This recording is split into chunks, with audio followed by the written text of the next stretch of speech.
व्यवस्था बदले। अब कोई मेरे साथी कोई पर्ची भी पकड़ाते हैं तो कहते हैं जी देख लियो, नहीं तो चलो 2 महीने बाद देख लेंगे। 2 महीने की बात रहेगी। आज हमारा किसान बुरी तरह से त्रस्त।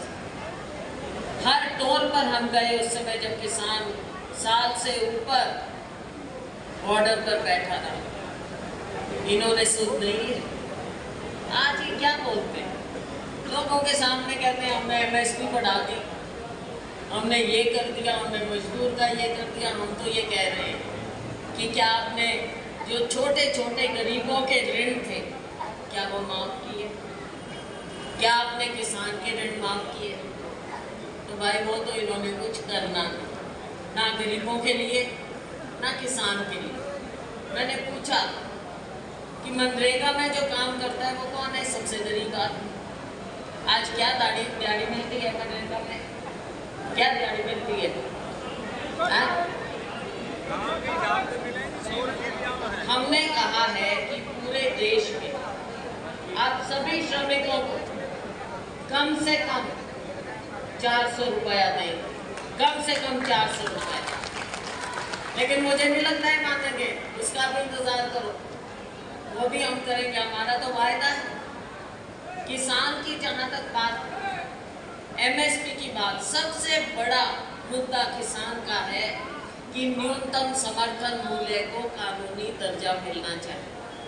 ये हमने वायदा किया और साथियों हमारा आपसे ये पक्का वायदा है कि कांग्रेस पार्टी ही आपके न्यूनतम समर्थन मूल्य MSP को कानूनी दर्जा देगी। ये कांग्रेस पार्टी का वायदा है। साथियों GST, अनेकों बातें, बहुत सी बातें तो देखो अब आज के दिन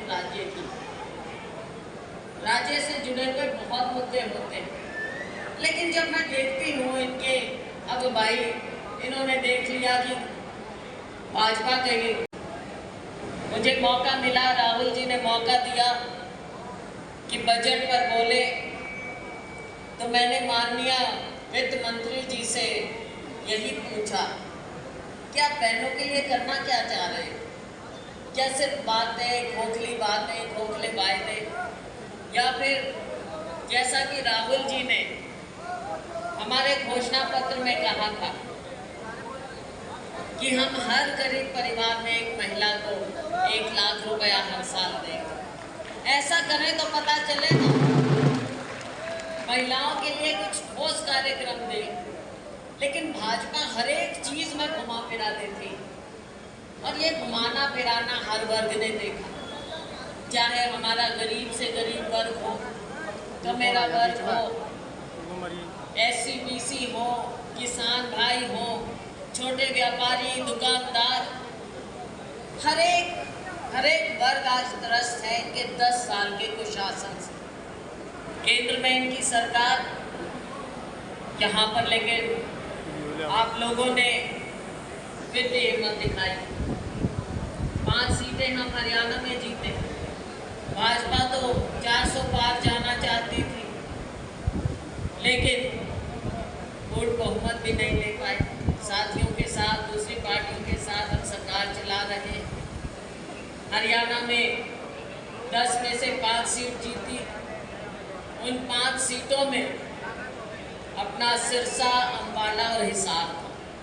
मैं आपकी शुक्रगुजार हूँ कि आपने यहाँ से कांग्रेस को जिताया, जयप्रकाश जी को जिताया, और अपने घर की ये सीट हमने जीती।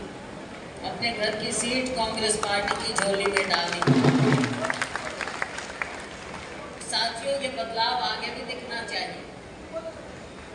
आगे समय बीते, समय नहीं लगेगा, देर नहीं लगेगी, थोड़े दिन में चुनाव आना, और हम अभी इंतजार कर रहे हैं कि भाजपा इस बार क्या जुमला देगी। पिछले चुनाव में 2019 में इन्होंने कहा 75 पार, 40 में आगे टिके थे। लेकिन अब तो केंद्र में मोदी जी का जादू भी खत्म हो चुका है, और लोकसभा के बाद तो और ज्यादा दिख रहा है। मीडिया के मेरे साथी यहाँ पर है मौजूद, बाई इलेक्शन भी हुए, उनमें भी भाजपा के हाथ कुछ नहीं लगा साथियों। देश का मूड बदल गया और आज सारे देश की नजर अपने हरियाणा पे है कि हरियाणा के लोग क्या दिखाते हैं। अब 10 साल जिनको आपने झेला है, समय तो आ गया बदलाव का। आ गया कि नहीं आ गया? जा रहे हो ना? बदले, सरकार बदले, व्यवस्था बदले। अब कोई मेरे साथी कोई पर्ची भी पकड़ाते हैं तो कहते हैं जी देख लियो, नहीं तो चलो 2 महीने बाद देख लेंगे।